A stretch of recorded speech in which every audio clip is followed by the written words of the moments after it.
방송통신위원회 정상화법 거부안 최상목 대행 사퇴하라. 최상목 대통령 권한대행이 이인의 위법적 구조로 안건을 의결해온 방송통신위원회 운영을 정상화하기 위한 방송통신위원회 설치 및 운영에 관한 법률 개정안에 대해 끝내 거부권을 행사했다. 벌써 9번째 줄 거부권 행사이다. 최 대행은 방통위 정상화, 공영방송의 정상화와 민생과 정치 회복을 바라는 국민의 염원에 찬물을 끼얹었다. 이진숙과 이인의 방통위를 보호하기 위한 정권의 꼭두각시 민낯이 그대로 드러났다. 최상목 대행의 이번 결정의 문제점을 중심으로 3가지만 지적하고자 한다. 첫째, 지난 1월 23일 헌법재판소는 이진숙 탄핵소추건에 대해 초유의 4대4 판단을 내렸다.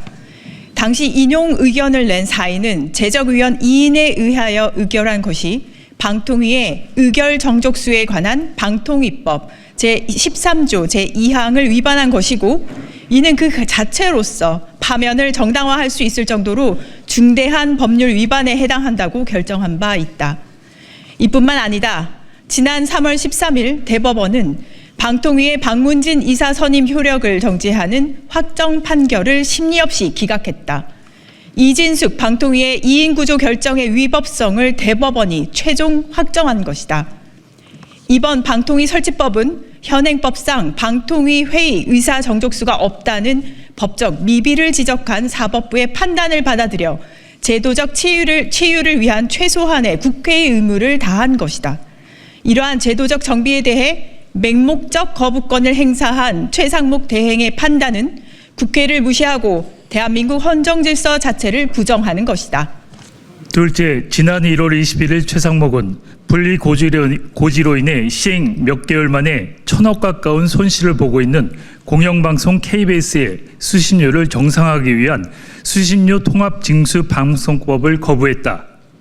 공영방송이 바로 서길 염원하는 국민과 KBS 구성원, 심지어 파우치 박장범조차 공포를 바랐던 수신료 통합징수법을 거부한 것이다.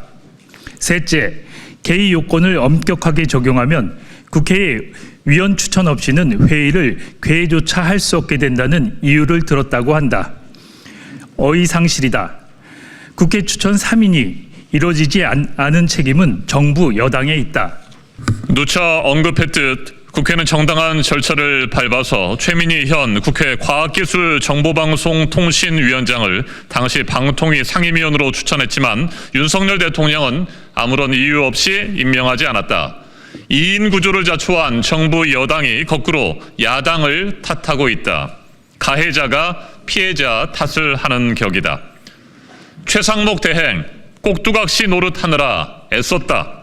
그대의 신기한 계책은 하늘의 이치를 거슬렀고 기묘한 헤아림은 국민의 말문을 막히게 한다. 내란의 공범으로 그 공이 이미 높으니 만족함을 알고 그 자리에서 내려오라. 우리의 역사는 타락한 엘리트들이 나라를 망치고 힘없고 가진 것 없는 백성과 시민들이 나라를 구한 역사를 반복해 왔습니다. 조선을 팔아먹은 자들은 부패한 엘리트와 무능한 군주였고, 민주공화국을 파괴한 자는 타락한 엘리트와 무지막지한 권력자였습니다. 독립운동을 위해 일어선 사람들은 힘없고 가난한 민초 백성들이었고, 민주공화국을 벼랑 끝에서 구하고 있는 사람들은 평범하고 선량한 민주공화국 시민들입니다. 최상목 부총리를 탄핵하고 싶은 마음은 굴뚝 같지만 우선 내란 수괴에 윤석열을 탄핵하는 것이 먼저이기 때문에 인내하고 있다는 것을 말씀드립니다. 제가 어지간하면 상대를 이해해 보려고도 합니다마는 최상목 대통령 권한대행은 도무지 이해를 할 수 없는 처신을 하고 있습니다. 이번 방통위 정상화를 위한 방통위 설치법에 대해서 위헌성이 상당하다며 거부권을 행사했습니다. 본인은 헌재에서 마은혁 헌법재판관을 임명하지 않는 것은 위헌적이기 때문에 바로 임명하라고 헌재가 판단을 내렸습니다. 그걸 거부하고 있습니다. 뭐 이런 사람이 다 있습니까? 사람이 왜 이 모양입니까? 대통령 윤석열에 이어서 이 정권에 일하는 사람들은 다 이 모양입니까? 앞뒤가 맞질 않아요. 이 정도 되면 거부권이 습관성입니다. 줄 거부권 행사지요. 미루어 짐작컨대 한 두 가지 이유가 있는 것 같아요. 하나는 윤석열 대통령 위헌적 불법 비상계엄과 내란 사태를 일으켜서 내란 우두머리 혐의를 받고 있는 윤석열 대통령에 대한 보호를 하겠다고. 그게 고위공직자가 할 태도입니까? 두 번째는 수사를 통해 밝혀질 겁니다. 이 정도 되면은 계엄 당일날 받았다는 그 문건 안 본 게 맞겠습니까? 수사하면은 더 많은 것들이 드러나지 않을까 싶습니다. 적어도 국민의 세금으로 지금까지 그 자리에 있었다면은 국민을 위해 어떻게 봉사하는지를 생각하기 바랍니다. 우리 역사와 국민이 그 죄를 꼭 물을 겁니다. 최상목 대행이 마은혁 재판관 임명하지 않는 것에 대한 헌법재판소 위헌 결정이 나온 지 오늘로 19일이 됐는데도 임명하지 않고 있어요. 위헌 상태를 그야말로 온몸으로 실천해 보이고 있습니다. 한민수 의원님 말씀대로 그런 자가 위헌을 운운한다는 것 자체가 이건 국민 우롱이고 여기 계신 여러 언론인 여러분들도 우롱하고 있는 상황이라고 저는 봅니다.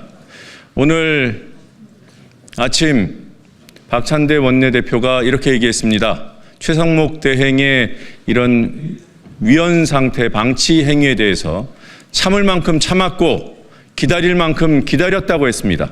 그러자 많은 기자분들이 그게 무슨 뜻이냐? 탄핵이냐? 이렇게 물어봅니다. 이쯤 되면 언론이 나서서 탄핵하라고 해야 되는 거 아닙니까? 대통령 권한 대행이 위헌 상태를 방치하고 조장하고 있는데 언론은 민주당이 탄핵 얘기 꺼내는 것만 기다리고 있어야 되겠습니까? 그동안 탄핵을 쭉 해왔으면서 왜 최상목의 이 명백한 위헌에 대해서는 탄핵을 안 하냐고 오히려 질타해야 되는 거 아닙니까? 박찬대 원내대표 말씀대로 참을 만큼 참았고 기다릴 만큼 기다렸고 국민의힘이 만들어 놓은 줄탄핵 프레임을 극복해야 될 때가 왔다고 봅니다. 세상에 이런 디테일한 법안을 위헌이라며 그 거부권 행사하는 건 처음 봅니다. 그 무엇보다 웃기는 건 최상목은 명태균 특검법 거부권 행사하면서 헌재의 판결을 존중해야 된다 이렇게 얘기했고 오늘 또 얘기했더라고요. 헌재의 판단을 존중해야 된다고. 본인부터 존중하십시오. 마은혁 재판관 헌재 판단 존중해서 임명하십시오. 어떻게 뇌구조가 그렇게 똑같습니까? 윤석열 피의자와.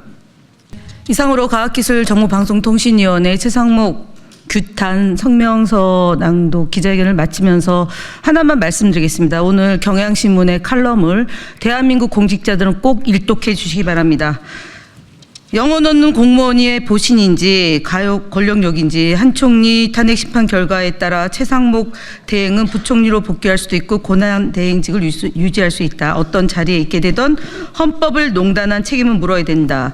40년 전 청년 최상목은 대한민국 선진국으로 만들고 싶어 진로까지 바꿨다. 그는 40년 후 최상목을 자랑할 수 있을까라는 제하의 칼럼입니다. 꼭 일독을 권면드립니다. 이상 기자회견을 마치겠습니다.